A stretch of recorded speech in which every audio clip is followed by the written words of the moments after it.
everyone, Teri Wellbrock here.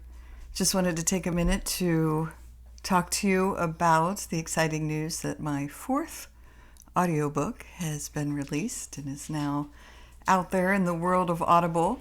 You can go to Amazon and look up Teri Wellbrock, narrator, or The Best Bedtime Stories for Stressed Out Adults, Book 2. And the other three books are The Energy Medicine Solution, The Wellness Woman, and The Best Bedtime Stories for Stressed Out Adults, Book 1. So there you go. All right, well, go check it out. I do have some download codes available if you are interested in any of those books. I've given away all of the codes for The Energy Medicine Solution in the United States. I still have 25 codes for the UK. They gave me codes for the United States and the UK. But I have codes for the other three books. So if you're interested, reach out to me at info@teriwellbrock.com. That's my email, info@teriwellbrock.com, and just say, hey, I'd love to have a code.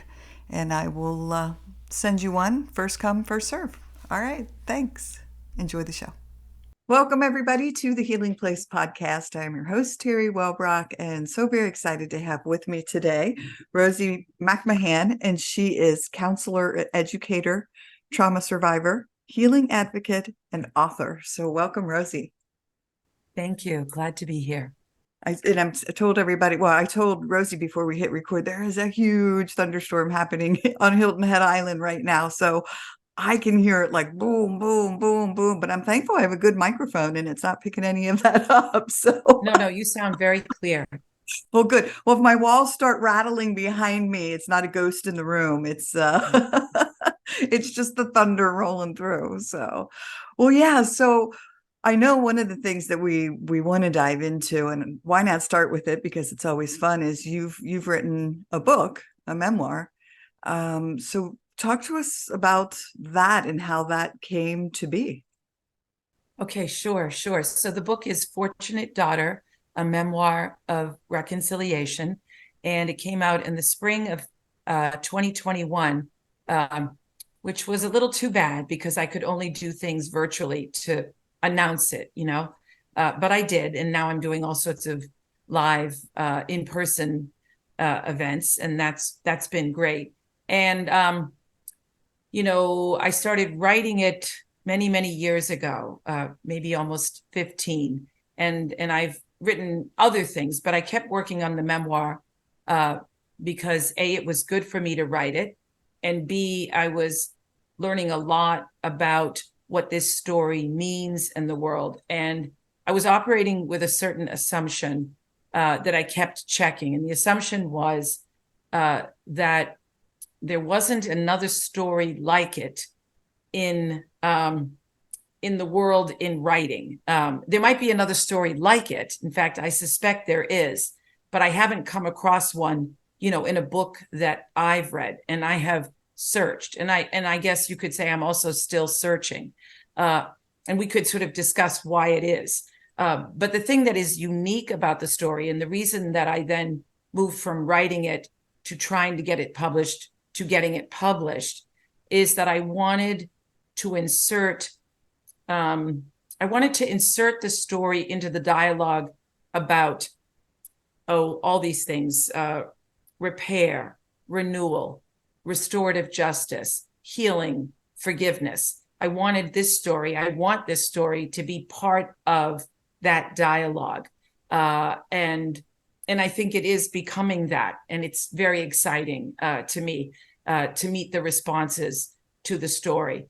And so, writing is healing. In my view, like, we're all creative and we have to find a way to express that. And for some people, it's writing. For me, it's writing. So how can sort of this story about repair and renewal and restorative justice be inserted into the larger dialogue? And I have been, through the responses that people are having about my book, learning about, what that looks like, what that feels like, what that means. But I was saying, yes, I write to be creative. I also wrote to heal. I think all, artistic expressions are healing. This has been healing for me. But I really decided to publish it to share it that way with a desire to insert myself into the dialogue and the discussion about how people can heal. And I would say, and maybe we'll talk more about this, lots of people experience trauma and lots of people heal. It's my belief, trauma is everywhere, but so is healing. And I know you agree with that, from the little bit I've learned about your story. And yet we're very attached to who the people are that are traumatized, to who the people are that are healed. And, that's very interesting to meet, if you will, those assumptions. But the reconciliation part of the story is the rare part. And I could say more about it, but I had really brave and skilled therapists help me and my family. So that was one piece of how I understand the reconciliation. And the other piece is also the courage of my parents. And it was my father who was the perpetrator, if you will. I'm using that language in quotes. And my mother also as a perpetrator, because as a bystander and not really protecting her children, myself and my siblings were injured. But in any case, they participated in this confrontation. That's what it was called, orchestrated by these therapists. And we didn't know what was going to happen. I mean, the therapists were like, just, speak your truth to power. And you don't need to have any response. It's your truth, right? It's your power. And my parents, surprisingly, were genuinely remorseful, and they then contributed and participated in an amend-making process. And I think if more people were given that opportunity, more people actually might behave the same way. So I'm grateful to them as well, for what they offered me in their response, which is, for me, again, going back full circle, the thing that's unique about my story, that I value, and I think others are being inspired by. Oh, it's so beautiful. And I know forgiveness is one of those things I tell folks, it's a individual choice. It's an individual journey. I chose forgiveness myself, wrote letters of forgiveness to my perpetrators. But with my parents, one of the most profound moments in my life was when I was 10. My dad was very physically abusive to my sister and I during my first 10 years of life, her first 7. But he had sought counseling because of my mom's alcoholism. And he was really having some struggles with keeping a job. But in the midst of his counseling, the violence against his children came up. And when I was 10, the day is so specific. He called me back. My parents slept in separate rooms, separate bedrooms. He called me back to his bedroom and sat me on his lap and said, "Teri, I have never should have hit you. I never should have taken my frustration with your mother's addiction, with your mother's drinking out on you girls. And I am so sorry, and I will never hit you again." And he didn't. And to me, that was a moment, and powerful, empowering moment in my life of forgiveness and understanding. I mean, yes, I still had to travel through a process as I grew older. Yeah. But that was, yeah. I mean, I can relate to what you're saying of wow, if you experience that, it is incredibly transitional. Yeah, and transformational. I mean, again, it's not something, everybody has the opportunity to experience, but you alluded to writing letters of forgiveness. And I think it's very interesting. Eve Ensler has this book called The Apology. I think that's the title of it. I've read it, and she imagines an apology and then responds to the imagined apology. I had a real apology. It sounds like you did too, at least in that instance of trauma and abuse. And it is really powerful if it's real, if it's authentic. And I think that. And I think that even as a child, the same way that something isn't right, that something is right. You can feel it. and it gives you something, and it's something, you carry forward and helps you lead a full life, one that allows you to receive all that you deserve, which is, the thing that often gets compromised when people remain injured. And people say to me, well, like, could you have gone through that and not forgiven your parents? Meaning, is it okay if I don't forgive my family or whoever it is? And often it's people we know and love that hurt us the most. And I say to people, I know that I have benefited from my ability to forgive.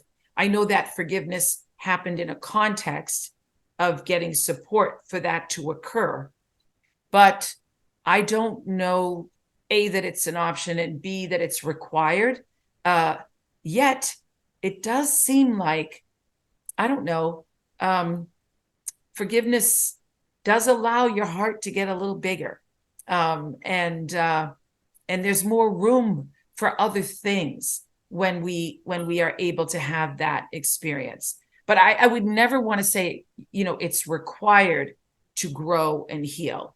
And I think there are certain instances, either the nature of the abuse or the nature of the apology being sort of inauthentic or not really heartfelt, that might make it sort of impossible for somebody to say, I accept your apology, right? Right. So anyway, I think a lot about this stuff. And I do too. yeah, we do, don't we? And, the thing is, what I'm finding out is, and then the other thing is, who's my audience? And clearly people who are themselves identified as people who experienced, childhood abuse, or the ACEs, as you talk about on your website, adverse childhood experiences. But it turns out that even if, and I'm a person who had, childhood sexual abuse from the time I was 5 until I was 12, along with a lot of other emotional and physical abuse. My father was the alcoholic in our family, and active. How much the story, even if you didn't yourself experience abuse of the nature that I did, when I'm doing readings, like if I'm at a bookstore or at a library or in somebody's living room, the places that I go and do readings, at conferences, I mean, people come up to me and they're like, I didn't have that, but I had this. And I feel estranged and I want to change it. Now I think I might be able to. And that's really powerful. So I knew the book would have an appeal to people who themselves experienced childhood abuse, specifically sexual abuse. But it turns out there's a lot of other, families, they're complicated, right? And lots of us, even without abuse, have struggles with our family. I always say families know us the best and they know us the least, and we wouldn't be here without them. So it's part of who we are, and figuring out a way for there to be more ease and more peace is certainly part of what I'm hoping my story contributes to. Yes, well, and putting your truth out there, you're right. It just resonates with others. It's amazing how those soul connections can happen when we do put our truths out there. And even though it's not exactly the same, a lot of times the result is the same. Like you said, having estrangement from your loved ones. So, well, the thing is, like, so growing up, and I think this whole, like, when you are somebody who has experienced abuse and you're conscious of it, you're aware that you've been injured, not treated with personhood, right? You have to also decide two things. One is kind of, are you going to stay connected? And oftentimes sort of in a false way, you just participate in the lie. You go to Thanksgiving, everybody's happy to see one another and dare you to say anything to conflict with that narrative, right? Or you completely separate. And while I understand there are certainly reasons to separate, disconnect, it's at a cost, it's at a pretty big cost. So those are generally the two choices: stay and participate in the lie, or leave. So that's one thing you have to kind of figure out as an abuse survivor, trauma survivor. But the other thing is, how authentic can you be in the world? Like you said, oh, this is your truth. Well, I've been doing work helping specifically young people to heal my whole adult life. I do counseling and education. I didn't start sharing my story till very recently. Really, my book sort of invites people to recognize that my personal experience, as much, if not more, informs me not just about trauma, but about healing. And I think it's like ridiculously relevant, right, to the work that I do. And it motivates me and it helps me stay in the game with people that a lot of other people would otherwise sort of give up on. So I don't know, this stuff is very interesting. It's never stopped being interesting to me. There's a lot of mystery that's involved. And I think as you're sort of mentioning and I'm feeling, there's also like joy in being able to move through it and then share what that's about. Oh, absolutely. And on the other side of the coin of that, as a parent, and especially one who, I tried so desperately to make sure my kids didn't experience trauma like I did growing up. However, at the time, I was still lost in the chaos of my own trauma. I hadn't yet started the healing work. And so I inadvertently was doing things that were hurting my kids. But because I'm open to it and now understand, I've done the healing journey, my kids as adults can have these conversations. Yesterday, one of my kids was just teasing me so bad about something that had happened that was painful for him as a teenager, an action of my part. But we were able to laugh and talk about it. And I was like, oh, God, honey, I am so, so sorry. I hope you know my intention was never to hurt you. And he's like, oh, Mom, I'm just jabbing at you, But when you're, for those who are listening, if you were the one that has caused pain, or whether intentionally or not, if you're open to those conversations and open to, like you, Rosie, coming to your parents and talking to them about it and having that courage to talk about it, number one, but then the parents being open to it. I mean, it's just beautiful. Yeah, no, I love that you're sharing this thing about your children. And I think those of us who've gone through trauma and then, you can't really say you're ever healed, right? I mean, there's sort of still a healing journey that takes place. And there are ways I get caught off guard sometimes by, I don't know, just the poignancy of how I was raised. But I do love my parents, and I think they were the product. Sinead O'Connor, she just died, and I learned recently when she talks about her mother, who was just remarkably abusive, and that she viewed her mother as the child of a mother, the child of a mother, the child of a mother, all of whom, got the shit end of the stick, right? I mean, that's right. And it's not an excuse. It's not like, oh, no, therefore it's okay. It's just understanding that things happen for a reason. But I think all of us parents, we want to nourish our kids. And especially if you've been abused, you don't want to repeat the mistakes. And yet, invariably, to some extent, we do.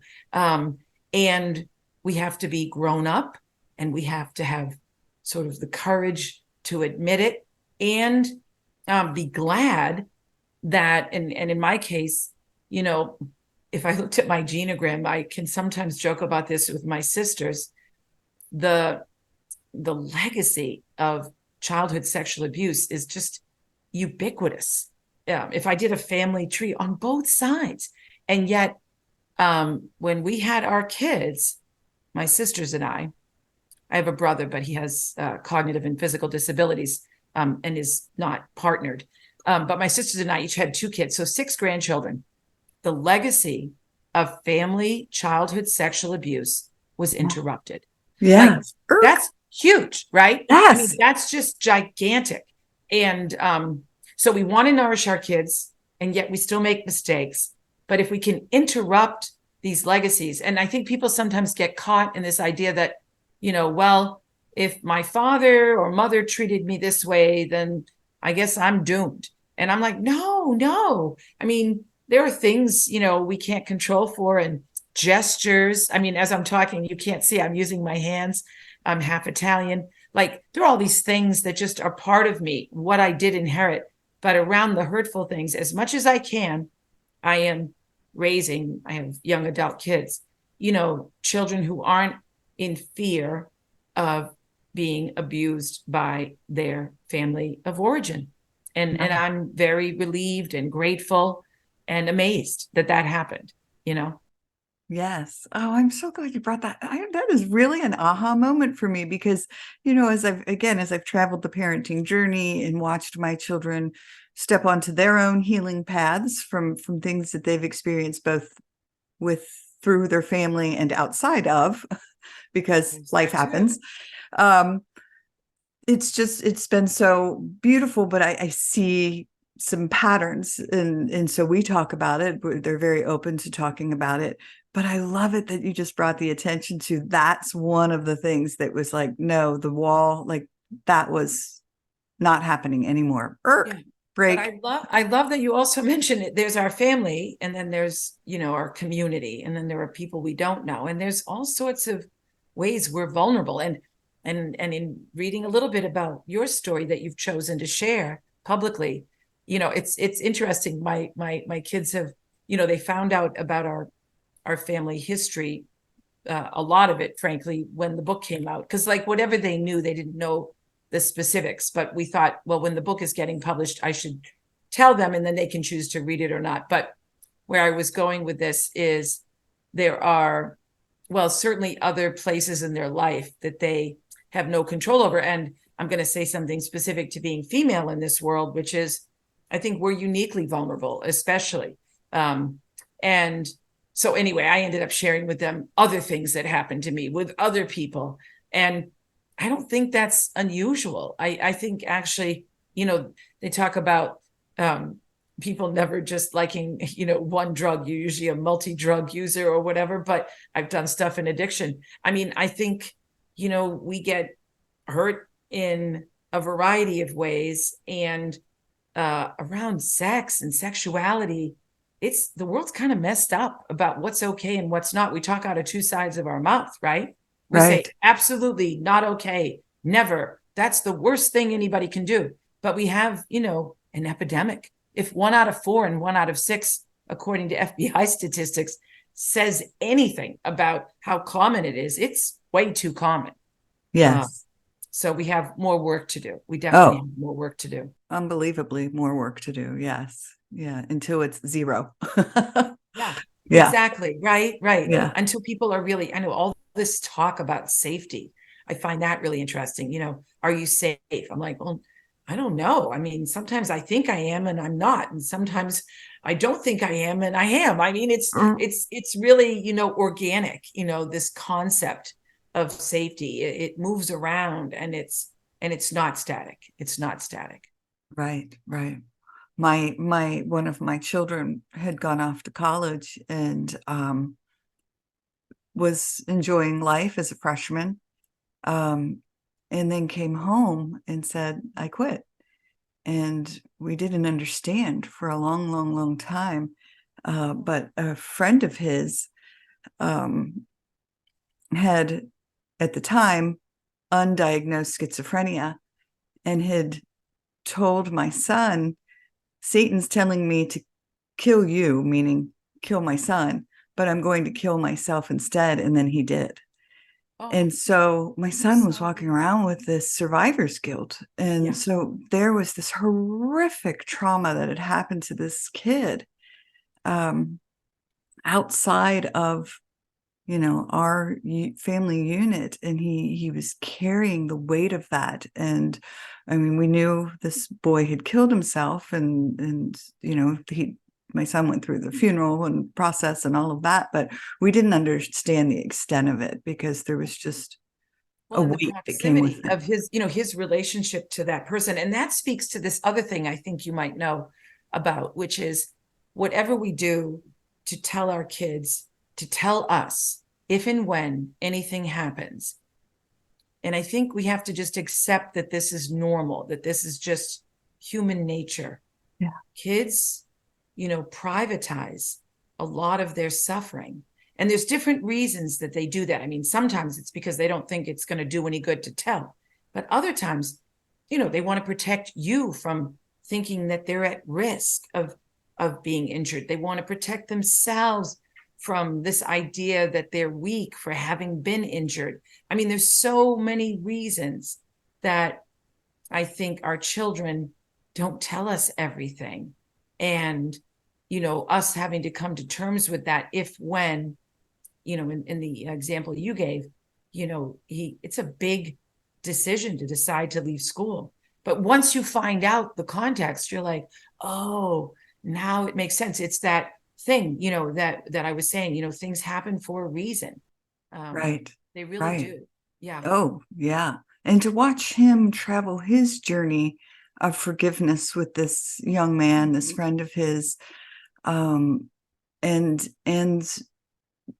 everything that he's experienced as a result of that has just been, it's been heartbreaking at times as he's to watch him. And no, I don't have the magic wand as a parent to fix it, but to witness him continue to do the work and attempt to work his way through it. It's just beautiful because, again, it's that generational, instead of generational trauma, it's like generational gumption and resilience and passing along that you can do this mentality and get back up and keep fighting, kiddo. Which I think I love that you're bringing up the inherited legacies, and they're not just weaknesses. Sometimes they're huge strengths. And I would like to think that my grandmother's tenacity when she left Italy, that got her to this country, made it so she could succeed, raise a family, etc., is part of me, right? So I think we have to realize that the things that we inherit, they're not just ugly, even when they're contained within a family with a lot of difficulties. I'll just use that word broadly. Yes. And the difficulties often are coupled with a lack of resources. So that's another piece. Yes, absolutely. I wanted to give you an opportunity to touch upon anything that we haven't had a chance to talk about yet. The only other thing that came to mind, in the context of having this conversation, was something I was made to think about lately in response to my story, because people use the word bravery and courage a lot. And it's not, it's not something, it's not like a talent you're born with. You have to sort of have an experience of fear and then almost not believe the fear, even though the fear might feel like a part of who you are, and then do something that I guess qualifies as being brave anyway. So you have the fear, you do something, speaking truth to power, for example, and then you practice and you get better. You get better at not believing your fear, and you get better at remaining true to yourself. And I think that is a whole other discussion that I like to have with people in response to my story. Just not believing fear. I think we need a lot more. I think we need a lot more bravery in the world right now. I think we're lacking, at least in the media, we're lacking in stories of bravery. And I want more people to realize their own bravery. Oh my gosh, I have a story. I'm going to share a story. So I've had this. Go ahead. This crazy fear of open spaces arise over the past few years. I've done an incredible amount of trauma healing work in EMDR therapy for years and processed so much of my childhood trauma. So I kept thinking, like, where is this coming from? Where is this coming from? I thought it was maybe the second bank robbery where I was trapped between two gunmen in an open space. But anyway, so finally I was like, it really doesn't matter where it's come from. It's here. So now we deal with it. So I might never know where it's coming from and what triggered it. But we live on Hilton Head Island, and the beach has just always been a safe space for me and a beautiful place. But then I found myself very afraid to be out on the beach because it's big, wide open spaces with a big, wide open ocean and far away from, and there's people and wide open sky, right? Yeah, big, wide open sky, right? And it was just a lot of open space. And so I this year, over these past few months, I've said, I am going to go to the beach, try to go every day, sit in the ocean water, and just really start challenging myself. Well, this morning, I decided it was high tide. So water was in closer so I could get in. And I took our dog, Sammy, our Labradoodle. She and I decided, let's just go to the beach for a half hour. So let's just run and go sit in the water for a little bit. And I got there and I forgot, like, school has headed back. So the beach was almost empty. And you talk about, like, there were not people. There were a lot of dog walkers and the dogs were playing in the ocean, but I was feeling incredibly exposed. So I said, Teri, you need to sit with it. You need to be with it. You need to practice what you preach, and let's do some somatic work. Let's just be with it. Now, meanwhile, Sammy stands up because some people were walking towards us, 3 people. And one of the women goes and starts backing up, like very, very scared, obviously terrified of dogs. Now, I had Sammy on a leash. I always do. And I was like, oh, it's okay. I've got her. She's leashed. And these people came up and talked to me. And this woman was like, I'm so scared of dogs. And I said, oh, I work in the trauma recovery arena. I understand it's completely okay. I've got her. I'll keep her over on this side away from you. And so I was saying that Sammy used to be a therapy dog working with kids, blah, blah, blah. So we just chatted about the podcast and they were just so gracious. Well, meanwhile, this lady's inching closer and closer and closer and closer until she's standing very close to the people. She's no longer backed away. And now she never reached out and touched Sammy, but I saw the shift happen in her just by her just being with it and allowing it, and just me just comforting her with my words, and Sammy just being Sammy, which is very gentle, and her energy. So again, it was like 2 examples, and it was my reminder that, oh, Teri, it was a God reminder, like, you are doing exactly what this woman is doing, like just being with it. So anyway, there's my little story. No, that's beautiful. And I think how great you could move out of your quote unquote comfort zone and then have this beautiful experience, you in the wide open space and her near this dog who is, completely gentle and with no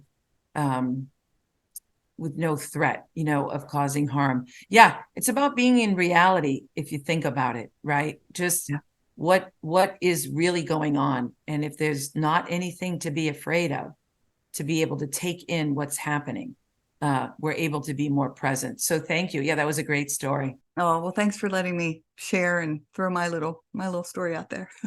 Yeah. No, I'm glad that you did. I am. Awesome. Well, so how do folks connect with you? How do they find your book? So you can find my book on Amazon. I'd sent a little bio with some links, and then you can go directly to my website, and there's a web page where you can learn more about the book. And then I also have a podcast. I'm not as sophisticated as you, but I interview people about their response to my story. And that's been really eye-opening. And there's contact. You can just, email me, and I'm happy. I can also come and do readings. I've gone to all these different places, and I love meeting people and talking with them. It's great.